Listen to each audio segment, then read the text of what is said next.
Eu quero pedir oração. Amanhã cedo nós estamos indo para Guaraciaba do Norte. É a festa de mais um ano da nossa congregação em Guaraciaba do Norte. Eu estou indo amanhã de manhã, estou pregando lá sexta, vou pregar sábado e domingo pela manhã estou voltando para estar aqui à noite no culto. Quero que os irmãos orem também pela minha esposa. Ela vai se internar domingo e certamente segunda-feira pela manhã ela estará passando por uma cirurgia. Então eu acredito, eu creio nisso, que quando a igreja ora, o céu desce. Deus faz milagre. Amém? E hoje à noite eu chamei para ministrar a palavra o pastor Isaac, pastor da nossa congregação, lá no Conjunto Ceará. Amém? Olha para o teu irmão e diz assim: quem tem ouvido é que ouça o que o Espírito tem para a igreja.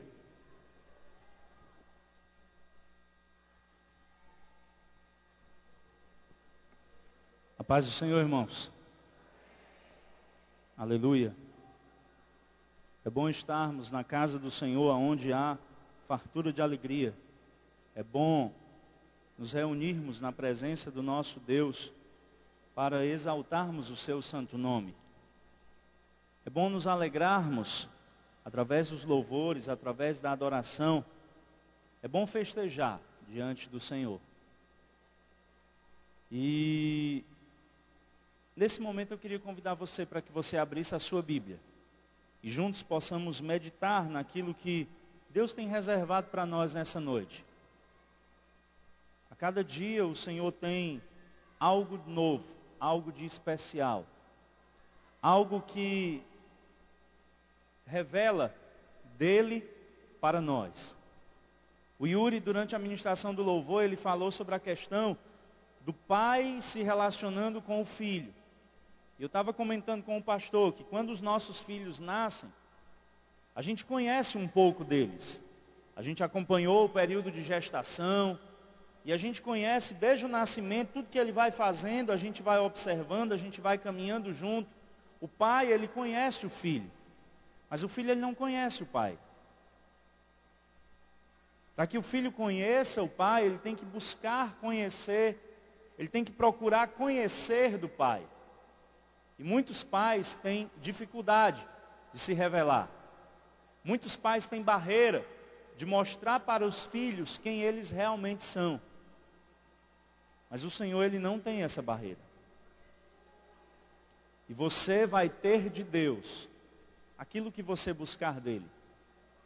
Se você procura conhecer pouco de Deus, você vai conhecer pouco de Deus.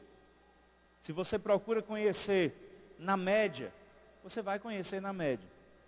Mas se você é aquele que faz como o profeta Oséias: Senhor, eu quero conhecer e prosseguir em te conhecer, você vai conhecer de Deus e a cada dia você vai conhecer mais e mais e mais e mais e mais do Senhor.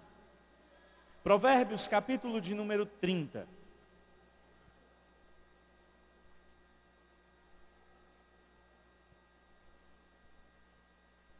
Às vezes damos valor a coisas grandes.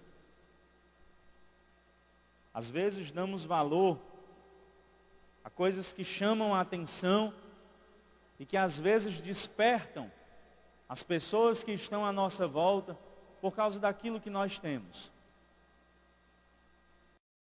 E deixamos de valorizar muitas vezes as coisas pequenas.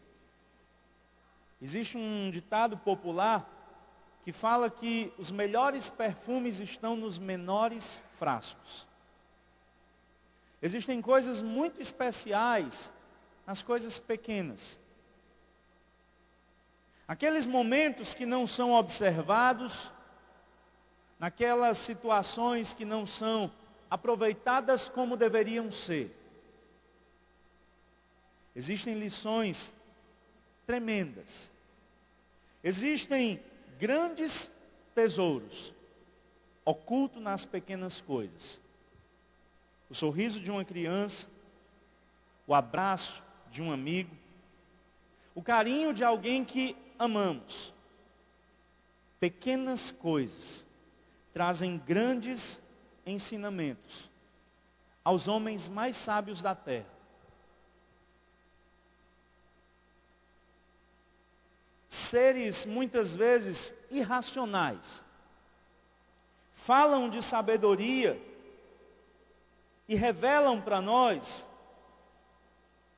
coisas que são interessantes e que, se forem observadas e colocadas em prática, nós podemos viver bem melhor. Provérbios 30, do 24 ao 28. Diz assim a palavra do Senhor: 4 coisas são das mais pequenas da terra, mas as mesmas são bem providas de sabedoria. Primeiro, as formigas, povo que não é forte, porém no verão preparam a sua comida. Os coelhos, um povo débil, contudo, põe a sua casa na rocha. Os gafanhotos, que mesmo não tendo rei, contudo saem todos repartidos em esquadrões. E a lagartixa, que se agarra com as suas mãos, mas no entanto está no palácio dos reis.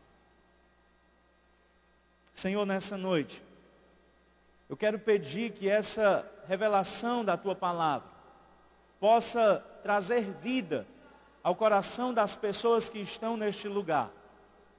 E que, ao serem tocadas por Ti, possam servir de canal de bênção para as famílias aqui representadas e para a sociedade onde estamos inseridos. Assim oro, em o nome de Jesus. Amém. 4 coisas que são bem pequenas, mas que trazem grandes lições. Primeiro, verso 25, as formigas. Quando nós paramos para observar as formigas, nós aprendemos que um formigueiro tem guardiões por todos os lados. Eles têm depósito de comida e eles trabalham dentro de uma organização extraordinária. Eles se organizam em turnos de trabalho. Eles fazem um revezamento 24 horas por dia. Eles trabalham incessantemente, tanto dentro do formigueiro como fora do formigueiro. Para quê?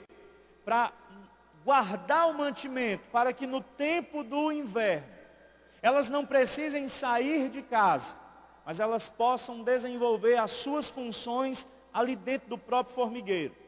É uma criatura sem força, mas ela carrega 10 vezes mais o seu próprio peso. Quando paramos para observar aquela pequena formiga, levando às vezes um pedacinho de folha, um pedacinho de alimento, a gente olha para o tamanho da formiga e olha para o tamanho do que ela está levando, e a gente diz, isso aí é moleza. É moleza para nós. Mas para ela está fazendo um esforço grande para levar aquele alimento. E a partir desse esforço que ela está fazendo, ela traz a primeira lição para as nossas vidas nessa noite: desistir jamais.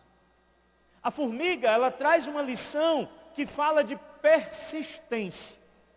Quando uma formiga às vezes pega algo que ultrapassa o limite do que ela pode suportar, as outras formigas se aproximam e dividem a carga, para que não fique pesado, mas elas ajudam a companheira, que com persistência, que com perseverança, ela leva a sua carga até o destino certo.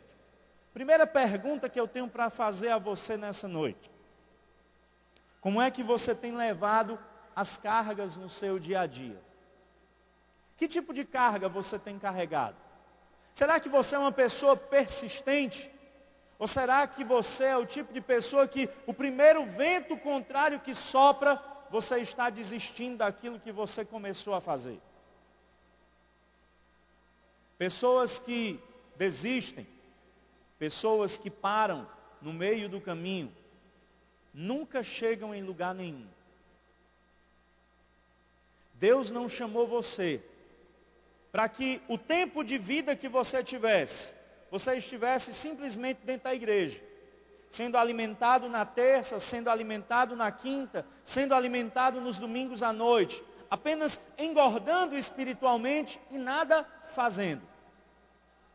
Deus chamou para que você fosse trabalhado por Ele. E a partir do trabalhar de Deus na tua vida, Deus quer trabalhar no local aonde você está.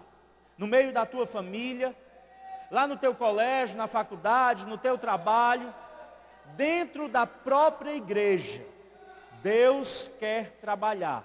Em primeiro lugar, na sua vida. Em segundo lugar, através da sua vida.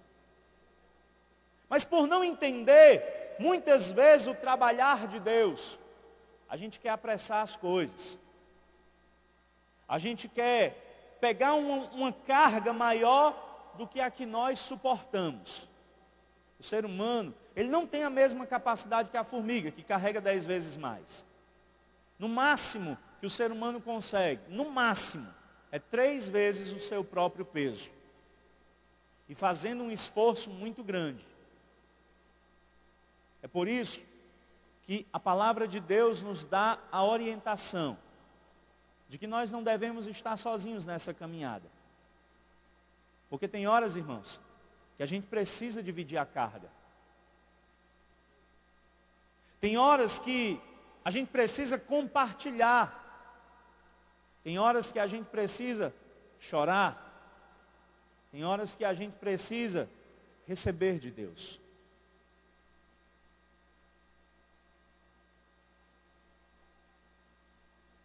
Talvez você tenha chegado a esse lugar sobrecarregado, levando um peso, levando um fardo, que não deveria ser só seu.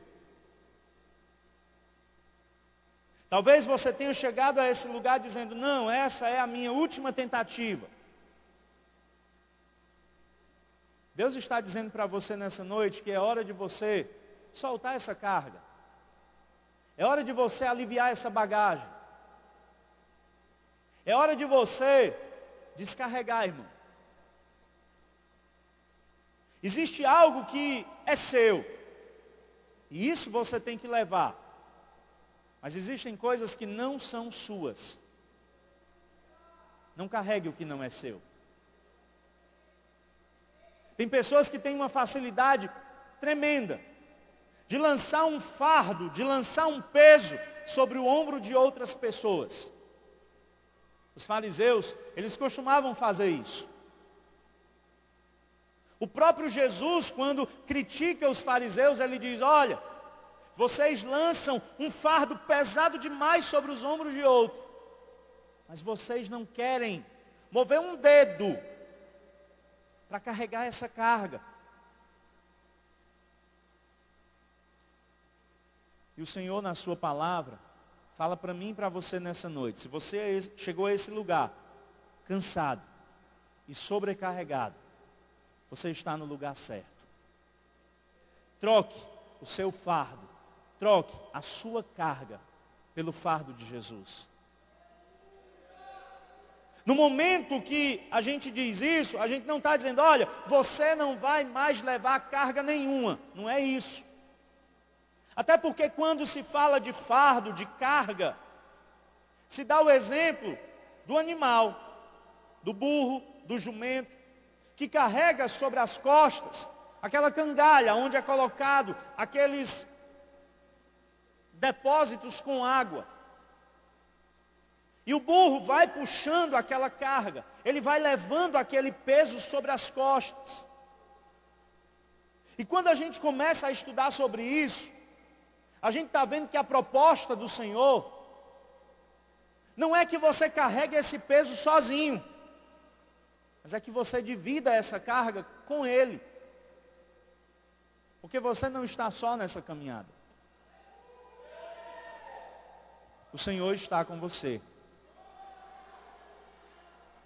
Tem uma canção que está sendo muito cantada ultimamente nas igrejas, que diz, Ele é contigo. Aonde você estiver, Ele é contigo. Mas será que nós estamos andando com Ele? Ele está ali sempre disposto a andar ao nosso lado, a nos ajudar, a nos orientar. Mas será que nós estamos dispostos a andar com Ele, a aprender dEle, a tratar aquilo que precisa ser tratado? Você está nessa noite num culto de ensinamento da palavra. Culto esse que não é tão frequentado quanto os demais cultos da semana. Mas é nesse lugar, ou nesse devido culto, que o Senhor chama a nossa atenção, para que a gente deixe de ser tão melindroso. As igrejas estão repletas de crentes que são melindrosos, que não podem ouvir uma palavra mais dura, que não podem receber uma chamada de atenção. Isso foi ministrado na hora do louvor.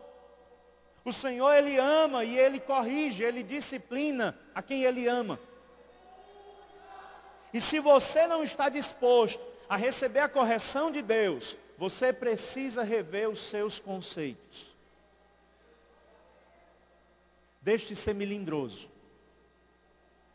Ah, porque eu não recebi uma visita. Ah, porque ninguém orou por mim. Ah, porque ninguém me estendeu a mão e não me deu a paz do Senhor. Até a pessoa que estava do meu lado, quando o pastor disse, olhe para o irmão que está do seu lado, a pessoa virou para o outro lado para nem olhar para mim. Não vou mais para a igreja.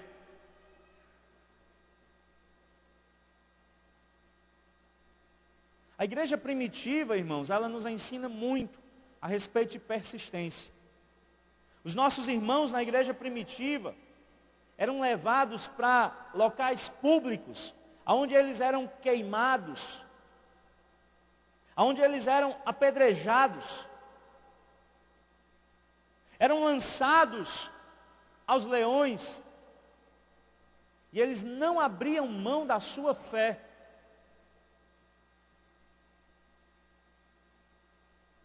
Nós pedimos uma coisa ao Senhor pela manhã e queremos que à tarde Ele responda. E se até o final da tarde Ele não responder, à noite eu não vou para o culto. Quem deixa de receber é você, irmão. Porque a palavra de Deus é para quem está aqui. Porque a bênção de Deus é para quem vem buscar de Deus. Claro, existem momentos que não dá para vir. Tem situações que são mais fortes do que a gente. O Senhor entende. Mas tem aquele dia que você não vem porque você não está a fim de vir para a igreja.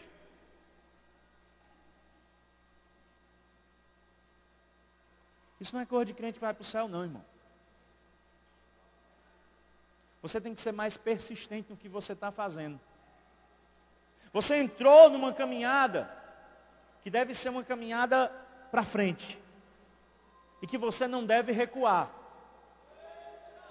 Seja persistente.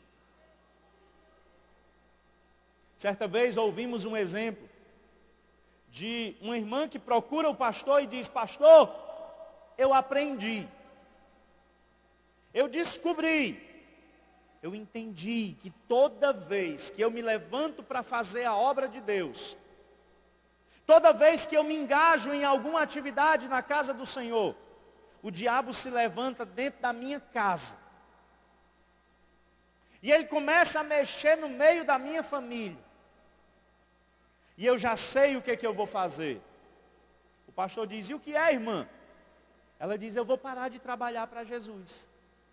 Se eu trabalho para Jesus, o diabo age na minha família, eu não trabalhando, ele vai deixar de agir na minha família. Infelizmente, queridos, isso tem acontecido muito dentro da igreja. Pessoas que fazem juras de amor eterno ao Senhor, na hora do louvor. Mas na hora que começam a serem remexidos pela palavra, voltam atrás em tudo aquilo que disseram. Seja persistente. A palavra de Deus diz em 1 Coríntios 10, 13, Não veio sobre vós tentação, senão humana. Ele, Deus, é fiel, e não vos deixará tentar além do que podeis resistir. Antes, junto com a tentação, dá também o escape, para que possais suportar. Existe uma canção que diz que escape não é vitória, é só livramento. Deus não tem só livramento para você. Deus tem vitória. Mas só vai alcançar vitória quem for persistente. Se você quiser desistir, o problema é seu. Se você quiser persistir, nós estamos aqui para andar junto com você. Essa é a função da igreja. Caminhar junto com aqueles que querem ir para o céu. Agora, do jeito que você não deve estar levando a carga de outros somente, a gente tem que dividir a carga. Mas na hora que você carrega a carga de alguém, o alguém que está sendo levado a carga, ele tem que ajudar uma outra pessoa. No colégio, na faculdade, a gente faz muito trabalho em equipe. E sempre tem aqueles que trabalham, tem aqueles que trabalham muito, e tem aqueles que não trabalham nada. São os escorões. Deixe de ser escorão, irmão. Se movimente. Faça alguma coisa. Está precisando de oração? Ore. Ah, eu preciso que alguém faça um jejum. Jejue. Eu quero aprender mais de Deus. Leia a Bíblia. Se esforce, irmão. É muito fácil querer que alguém traga pronto e me entregue. É muito fácil querer receber e quando eu não recebo, eu critico, eu falo, eu aponto. Mas o Senhor está dizendo, a responsabilidade é nossa. Faça a sua parte. Carinhosamente, olhe para a pessoa que está do seu lado e diga assim, deixe de ser escorão. Problemas na família, problemas no casamento, problemas no emprego, tudo isso acontece. E na vida do pastor não é diferente. Pastor também tem problema, viu? Pastor tem conta para pagar. Se pastor tiver cachorro em casa, o cachorro dá trabalho, faz sujeira e tem que limpar. Se tiver menino, tem tarefa para ensinar. Tem muitas coisas que nós somos iguaizinhos a você. Não pense que a vida do pastor é diferente. E é por isso que com propriedade eu falo isso nessa noite para você. Não desista. Lutas todos nós temos.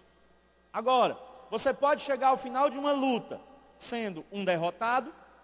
Você pode chegar no final de uma luta sendo um vencedor. Ou você pode chegar no fim de uma luta sendo o que desistiu de lutar. O que você quer ser?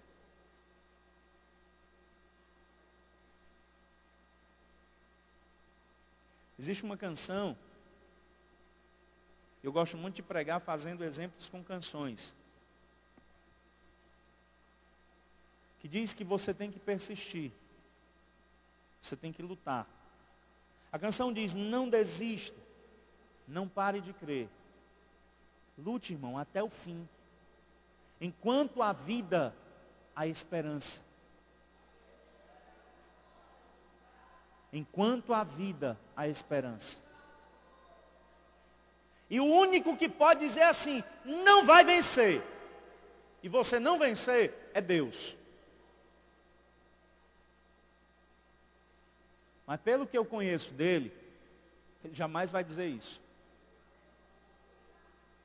Porque ele tem nos incentivado para que a gente ande, para que a gente caminhe, para que a gente guerreie. E ele sempre diz, olha, vai, tenha fé, prossiga, alcance, conquiste, avance. Se você fizer a sua parte, irmão, Deus nunca vai deixar de fazer a parte dele. Jesus, ele oferece um fardo leve em troca do fardo pesado. Ele oferece alegria no lugar da tristeza. Ele oferece para você nessa noite sorriso ao invés do choro. Ele oferece bonança ao invés de tempestade. Mas você só vai alcançar isso de Deus se você não desistir de lutar. Vamos avançar. Segunda lição que a gente vê com a formiga: prudência. A formiga é um serzinho pequeno, mas é um ser prudente. Ela trabalha durante todo o verão, armazenando alimento para o inverno. Existe uma pesquisa que foi realizada numa universidade na Inglaterra. E essa pesquisa diz que 65% da capacidade intelectual do ser humano está preso ao passado. Que 30% da capacidade intelectual do ser humano está ligada ao futuro, fazendo com que o ser humano se agite e viva uma vida de ansiedade. E apenas 5% da capacidade intelectual do ser humano está ligada ao seu presente. É por isso que muitas vezes ele não avança, porque o passado não permite que ele se liberte. É por isso que muitas vezes ele sofre antecipado, porque o futuro traz angústias. Mas se você viver o tempo presente, você vai se libertar do passado, você não vai estar focando no futuro, você vai fazer o que tem para fazer, ainda vai sobrar tempo. Você vai viver menos ansioso, menos agitado, menos enraivado. O teu organismo vai, se prejudicar menos. Você vai fazer tudo que você tem para fazer, no devido tempo. Não se apresse, seja prudente. Deus tem um tempo certo para todas as coisas. Não queime etapas na sua vida. Quando a gente estuda sobre a questão do trabalho infantil, a gente vê que a criança e o adolescente que são levadas ao trabalho infantil, ele queima muitas etapas. Ele deixa de ser criança, ele deixa de brincar, ele deixa de se desenvolver cognitivamente, ele deixa de aprender o que ele tem para aprender naquela idade específica, porque ele queimou etapas. Ele se torna uma miniatura de adulto. E quando ele chega a ser adulto de verdade, ele vai sofrer, porque ele vai ser um adulto infantilizado. E a igreja está cheia de gente desse jeito, que queima etapas. Se você chegou na igreja agora, aproveita esse tempo de discipulado, irmão. Seja discipulado. Aprenda a conhecer sobre a Bíblia, aprenda a conhecer sobre Deus. Aprenda o que realmente é louvor e adoração. Vá sendo alimentado e vá digerindo esse alimento de maneira tranquila, de maneira calma. Não se apresse, irmão. Porque muitos queimam etapas. São recém-chegados e já querem ser isso ou aquilo dentro da igreja. Vai com calma, irmão. Deus tem o tempo certo para tudo que existe. Agora, o tempo de Deus é diferente do nosso tempo. É por isso que precisamos ser prudentes.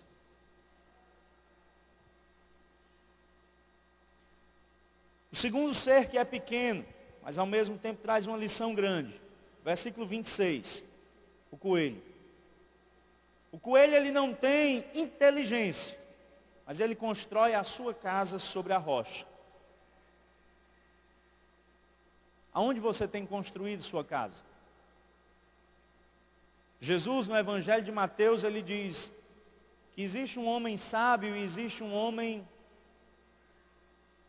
bobo. O sábio é aquele que constrói a sua casa sobre a rocha.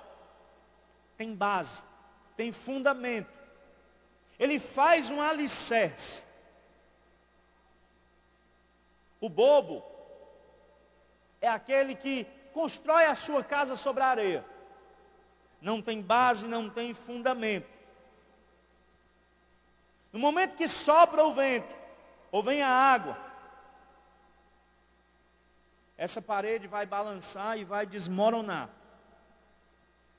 Mas o que construiu a casa sobre a rocha, a parede pode até trincar, ela pode rachar, mas ela não desaba, porque ela está firmada sobre a rocha.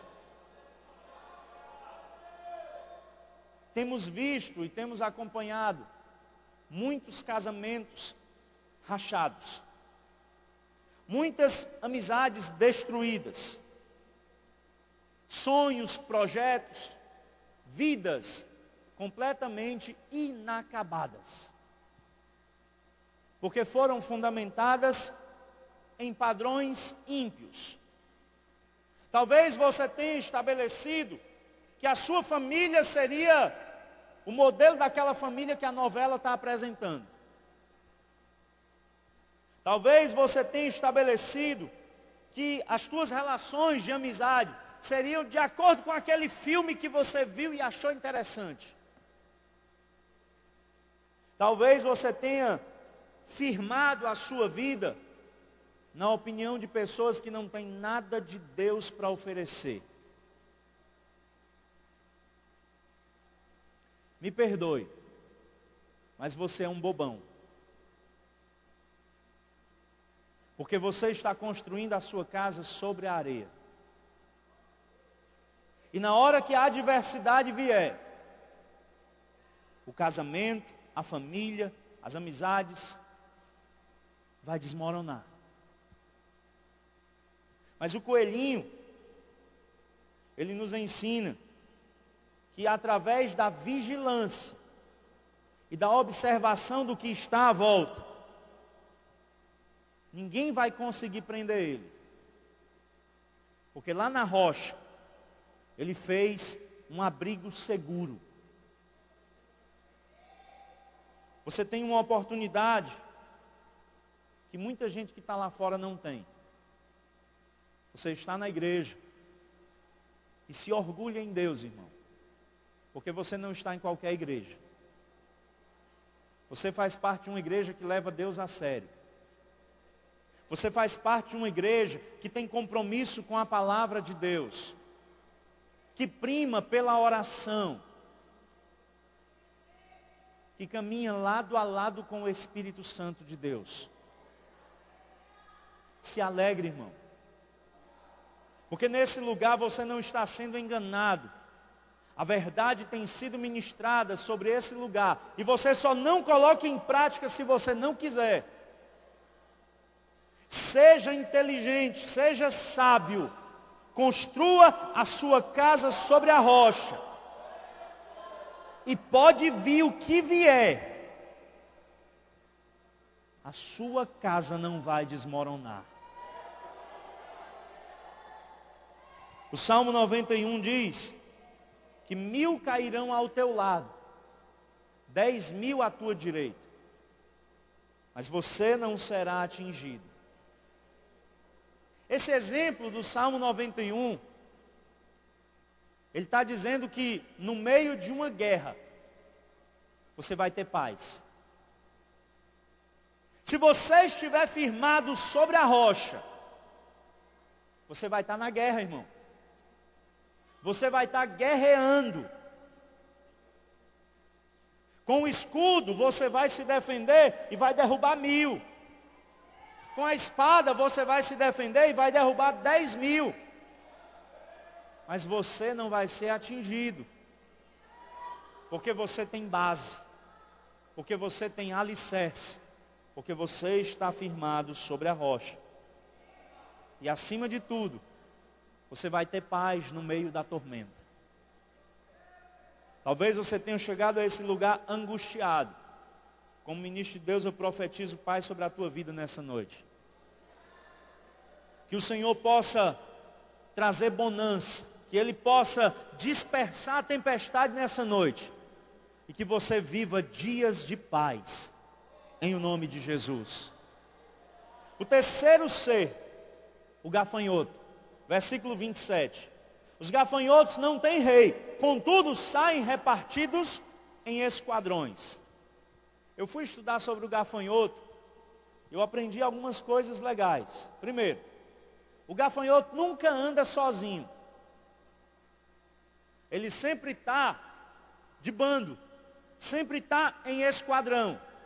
Cada nuvem de gafanhotos comporta na faixa de 1 bilhão de gafanhotos. E quando eles se propõem a fazer uma viagem, eles voam na faixa de 320 quilômetros de distância por dia. E porque eles estão tão unidos, eles conseguem descansar sobre as geleiras, lá no oceano. É o lugar de descanso dos gafanhotos. Eles formam blocos, um bloco sobre o outro. E na hora que o bloco que está embaixo, encostado no gelo, começa a resfriar muito, eles trocam. Sai esse bloco, ele sobe, o bloco que está aqui desce, e assim eles vão fazendo um revezamento. Para que ninguém morra de frio. Está todo mundo junto, se aquecendo. Eles andam juntos. Mas infelizmente a igreja do Senhor Jesus, ela tem sido uma igreja onde é cada um por si e Deus por todos. A gente não se importa com a necessidade dos nossos irmãos. Às vezes a gente não sabe nem o nome da pessoa que está ao nosso lado. Ah, pastor, mas o senhor quer o quê? Nós fazemos parte de uma grande igreja. Não tem como saber o nome de todo mundo. É verdade. Mas você pode saber o nome de um ou outro. Você pode se aproximar e permitir que pessoas se aproximem de você. Porque sozinho, irmão, ninguém resiste. Os gafanhotos, eles não têm rei. Você tem. Um rei que foi a última consequência. Ele morreu em favor do seu povo. Ele morreu a nossa morte para podermos viver a vida dele.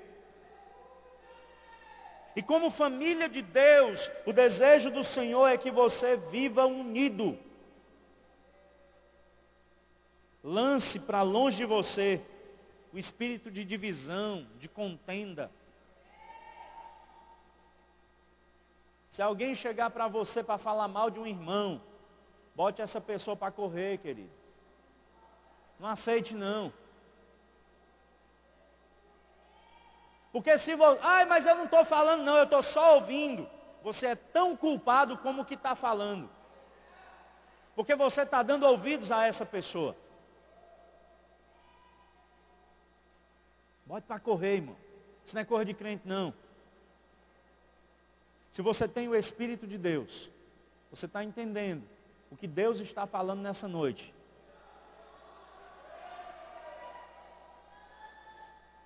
São coisas que, humanamente falando, não dá para aceitar. Mas espiritualmente falando, tem que acontecer no nosso meio. Esse espírito que semeia contenda entre os irmãos, ele não é de Deus. E o Senhor abomina.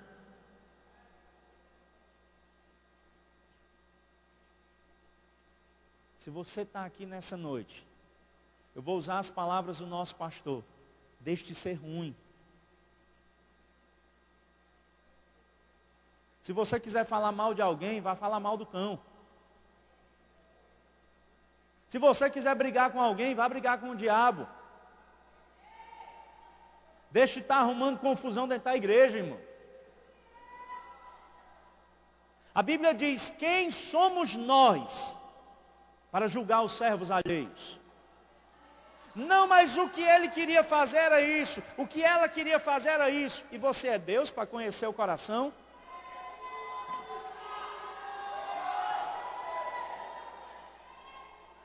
Os gafanhotos nos ensinam a andar juntos. Provérbios 18:1 diz: o que vive isolado busca o seu próprio desejo, e ele se coloca contra a verdadeira sabedoria.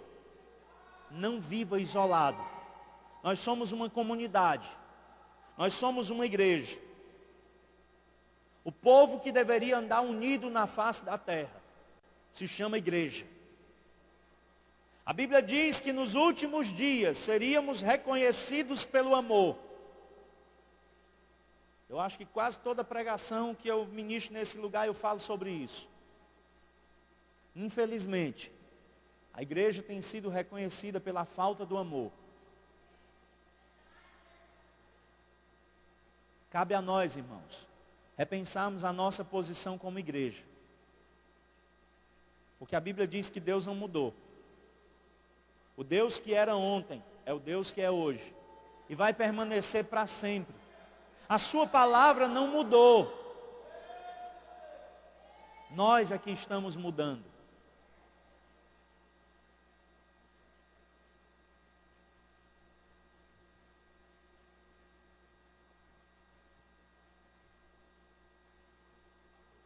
Eu li uma história num livro. E esse livro se chama Revolta no Hospício. Livro que foi publicado em 1997. E o livro relata a história de um novo profissional da área da saúde que estava chegando no hospital mental para trabalhar. E uma pessoa que já tinha tempos de profissão.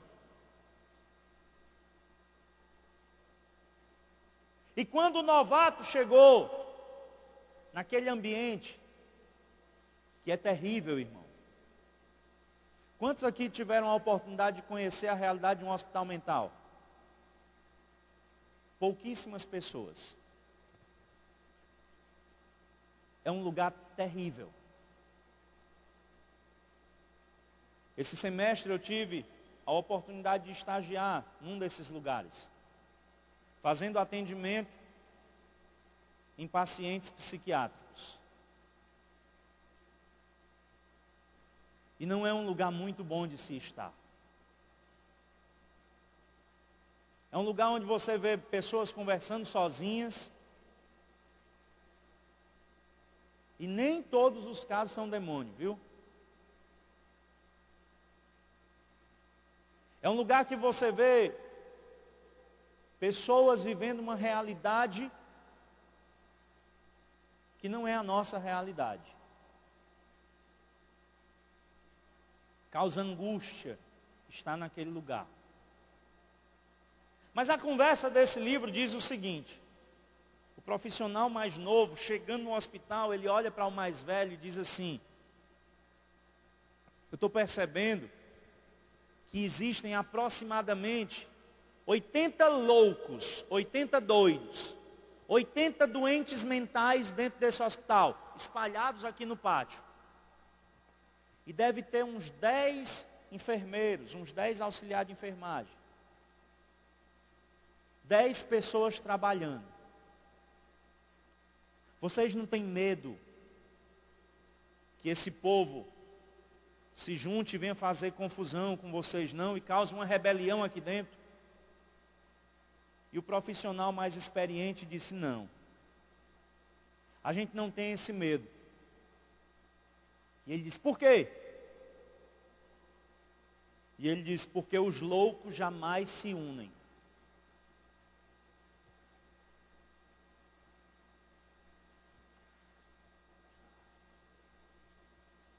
Cada um vive uma realidade diferente. Ninguém se une porque não tem um mesmo propósito.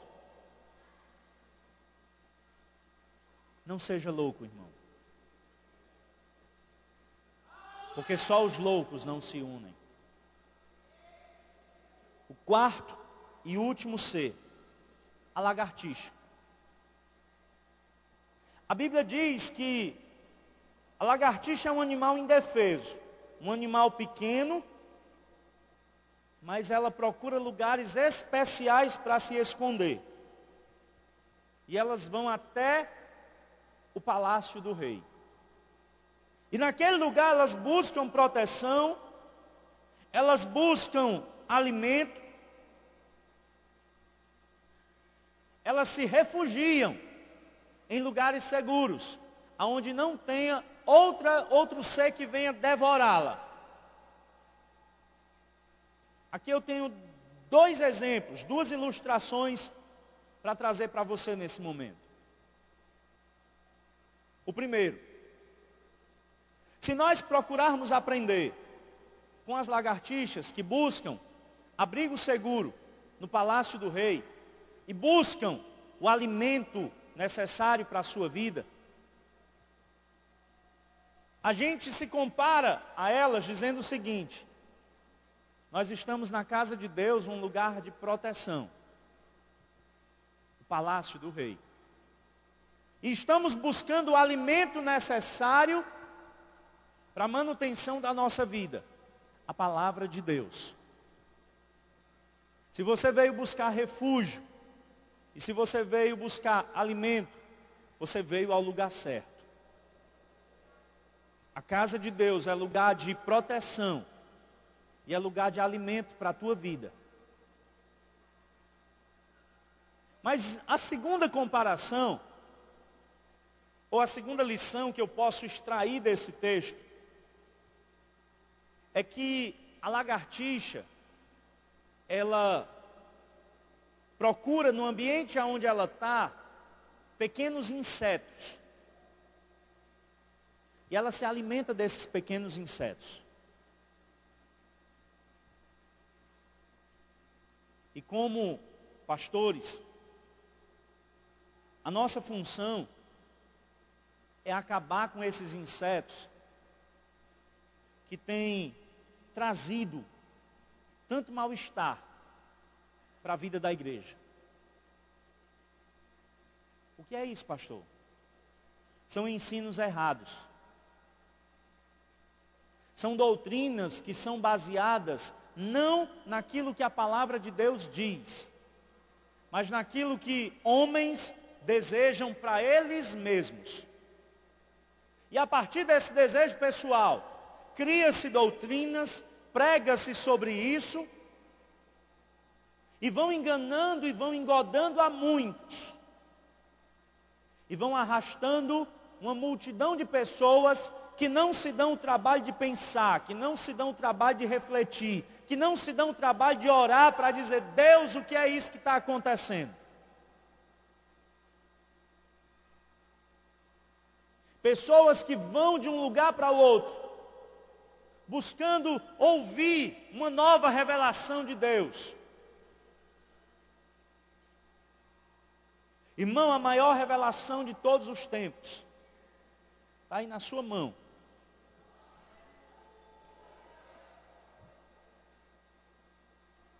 O melhor alimento, e um alimento que jamais fará mal ao seu organismo, você tem acesso a hora que você quiser. Se alimente, irmão, da palavra. A gente precisa cortar algumas coisas? Precisa. A gente precisa orientar a igreja? Precisa. E é isso que nós temos feito. Como pastores nesse ministério, nós temos alertado a você sobre os perigos que você corre. Se você começar a achar que as coisas lá fora são normais, se você começar a baixar a guarda, o diabo vai entrar e vai fazer a festa.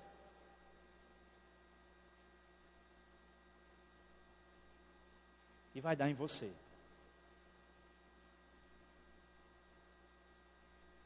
Não aceite o que está sendo dito, que é normal, como normal. A palavra do Senhor diz que nós não devemos nos conformar com este mundo, mas precisamos ser renovados, ser transformados a partir da renovação da nossa mente. E só tem uma coisa que pode renovar a mente do crente: é a palavra de Deus. É o ensino genuíno da palavra de Deus. É quando eu deixo os meus achismos do lado de fora.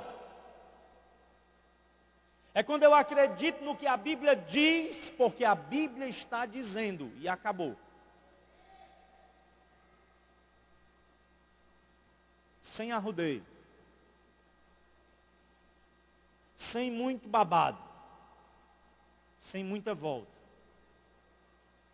Se eu acredito que a Bíblia é a palavra de Deus, eu preciso vivê-la na sua plenitude. Eu não posso rasgar da minha Bíblia aquilo que ela está dizendo que é pecado, mas não, eu escolhi viver assim, então não é pecado. Se está na Bíblia, irmão, dizendo que é pecado, é pecado.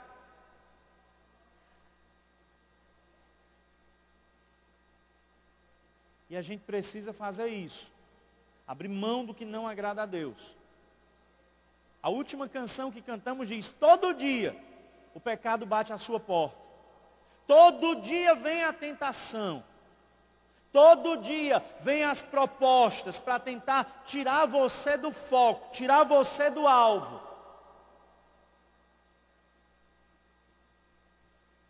Não pense que porque você venceu uma peleja, está tudo resolvido. Está não, irmão. O diabo às vezes não dá nem um tempinho para você respirar. Quando você pensa que vai celebrar a vitória, ele já vem com outra investida. Você tem que estar ligado. Porque o diabo não tem misericórdia de ninguém.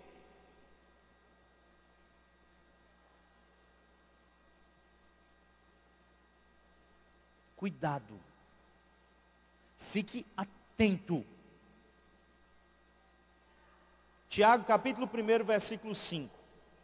Se algum de vós tiver falta de sabedoria, peça a Deus, pois Ele a todos dá livremente. Ah, mas eu não sei como agir. Peça a Deus sabedoria. Busque a orientação na palavra, no Espírito Santo.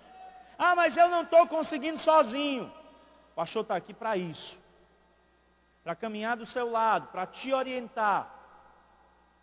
Você tem professores da escola dominical, você tem líderes de departamento, você tem, discipuladores que estão aqui com o propósito de te orientar. Você só fica perdido se quiser, irmão. São pessoas totalmente acessíveis. Você tem liberdade para procurar qualquer uma delas. Procure pessoas que têm algo de Deus para dar a você. As más conversações corrompem os bons costumes. Mas se você busca alguém que tem Deus na vida, o coração da pessoa está cheio de Deus, a boca dessa pessoa vai falar de Deus para você.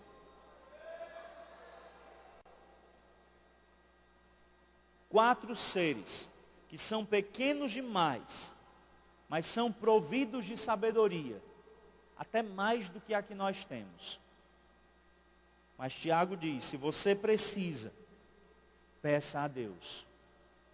Feche seus olhos. Deus, em o nome de Jesus, nós intercedemos nesse momento pela tua igreja. Existem momentos na vida que as tribulações, as dificuldades, elas turvam a nossa visão. Elas não nos permitem ver direito, caminhar direito, decidir de maneira correta. E às vezes, por impulso, tomamos determinadas atitudes que depois choramos amargamente arrependidos. Nessa noite, Senhor, eu quero pedir perdão pela minha vida.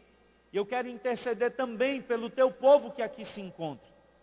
Se temos agido dessa maneira, que o Senhor nos lave e nos purifique com o sangue de Jesus. Que o Senhor nos ajude a romper com aquilo que nos aprisiona ao passado.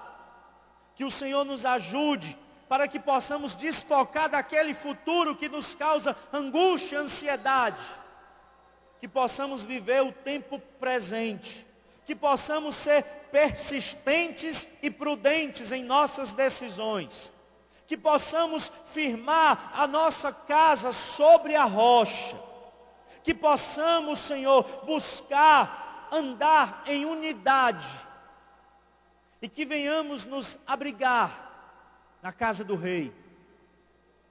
Que possamos nos alimentar do alimento certo.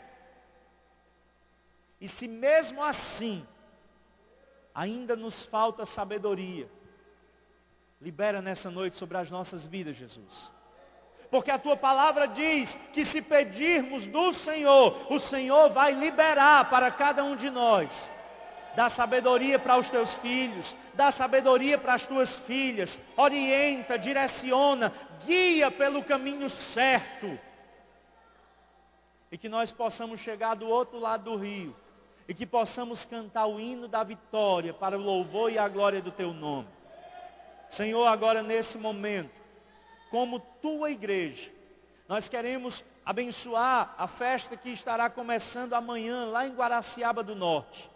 Que o Senhor abençoe a viagem do nosso pastor, que a ida, a estadia e o retorno dele seja conduzido pelo teu Espírito Santo. Que o Senhor o encha de sabedoria, que o Senhor encha o teu filho com a tua vontade, e que naquele lugar ele seja a tua boca, falando para o povo que vai ouvir a tua palavra. Nós queremos ouvir, Deus, o testemunho daquilo que o Senhor fez naquele lugar através da vida dele. Cuida do teu filho. Leva, mantém e traz ele de volta, na tua paz e na tua proteção. Assim também com os demais que forem viajar para aquele lugar. Que a tua potente mão seja com eles. Senhor, mas em especial, queremos fazer uma oração de intercessão pela vida da irmã Meire. A tua filha, Deus, vai se submeter a um procedimento cirúrgico na próxima segunda-feira, se assim o Senhor permitir. Porque tu é Deus.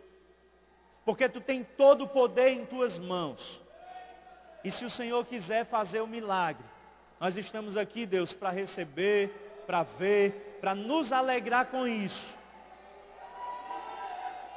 Senhor, tu tem a liberdade para fazer o que tu quer fazer. Mas o milagre ia fortalecer a nossa fé em ti. Cuida da tua filha. Se o Senhor quiser que ela passe por esse procedimento cirúrgico, que não sejam as mãos dos médicos ali a operar, mas que seja a tua mão.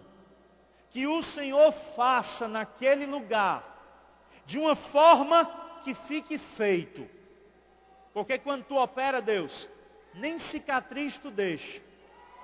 E nós acreditamos nisso. Nós confiamos a tua filha aos teus cuidados. Rei dos reis, Senhor dos senhores, Deus dos deuses, médico dos médicos.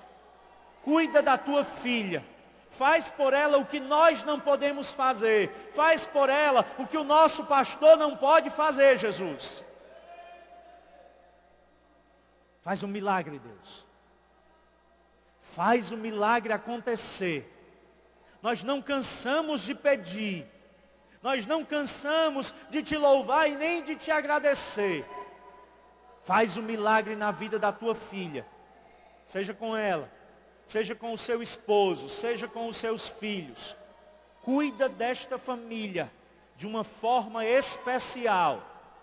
repreende toda investida do teu inimigo, que toda palavra contrária à tua palavra seja desfeita, e que prevaleça, Deus, a tua vontade, que é boa, que é perfeita e que é agradável.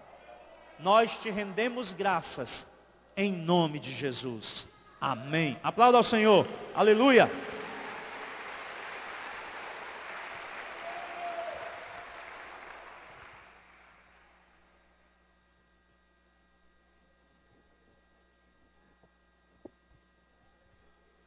Glória a Jesus. Vamos ficar de pé. Eu queria chamar aqui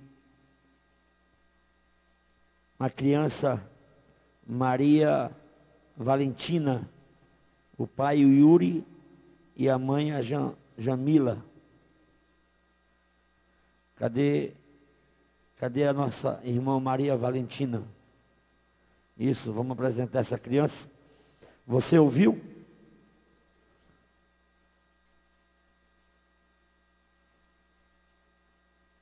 Também tem uma irmã, cadê ela? Vai ser disciplinada hoje. Tem um jovem também, que vai ser disciplinado hoje. Cadê o Luan? Está por aí? O Luan também pecou. Está se escondendo de vir para a igreja. Está proibido cantar na El Betel, viu? Cantar, tocar. Pecou, não pode cantar nem tocar. Tem que consertar o altar. Esse jovem aqui, ele falou comigo essa semana. Ele andou fazendo as besteiras no passado. Aí o Espírito Santo convenceu ele. Não é pecado da agora não. Ele agora até é crente. Mas a Bíblia diz que o Espírito Santo convence, né? Se tem o Espírito Santo, ele vai convencer você. Ele convence você do pecado, da justiça e do juízo. E essa nossa irmã também, ela também andou pecando. Então vai ser disciplinada. Senhor, eu quero entregar, Senhor, o teu filho, a tua filha, que tu os sustente, que tu os guarde. Senhor, que tu dê graça, que tu os capacite com o teu poder. Senhor, que tu dê a ousadia, que tu dê a eles domínio próprio, para não pecar, Senhor. Resistir o diabo na fé, e ele fugirá de vós. Senhor, que tu os guarde, e que tu os sustente, que tu os proteja, e que tu dê a eles graça, Senhor. Eu entrego eles em tuas mãos, ó Deus, e os abençoo no nome de Jesus. Amém. A irmã é 3 meses e você só vai passar 1 mês. Vou ser bom contigo, viu? Agora se pecar de novo vai ser 1 ano.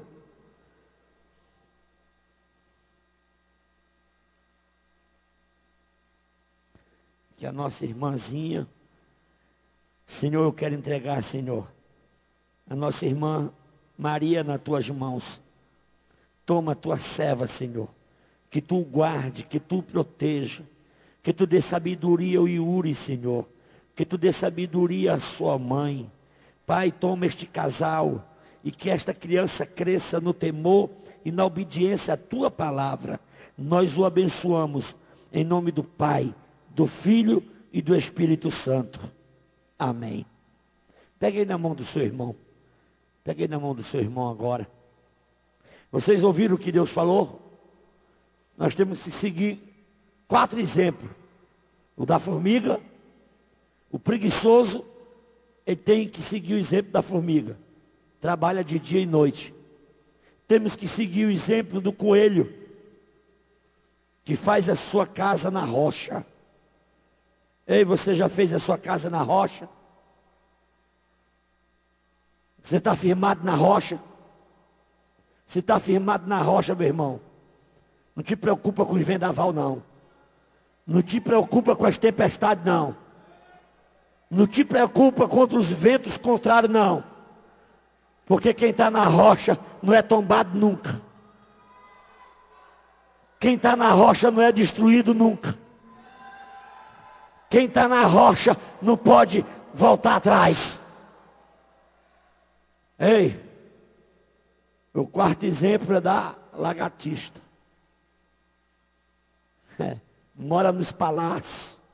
Ei, meu irmão, olha para o teu irmão e diz assim, ó, tu está no palácio do pai. Agora tem gente, irmão, que mora dentro do palácio e não come da comida do rei. Aí vai comer o que a lagartista come. Vai comer do que não presta. Ei, meu irmão, se está no palácio, come da comida do rei. Porque a comida do rei é boa. Ela vai te fazer bem. Ela vai nutrir você para a caminhada até as mansões celestiais. Oh glória. Coma da comida do rei. Não desça para comer o que não presta. Porque até no palácio tem o que não presta. O Isaac estava pregando aí, eu fiz uma mensagem aí, viu? Não vou pregar ela aqui não, porque tu já pregou. Vou pregar ela no outro canto, eu vou rasgar. Eu gosto de rasgar. Oh glória. Fecha aí os teus olhos, fecha.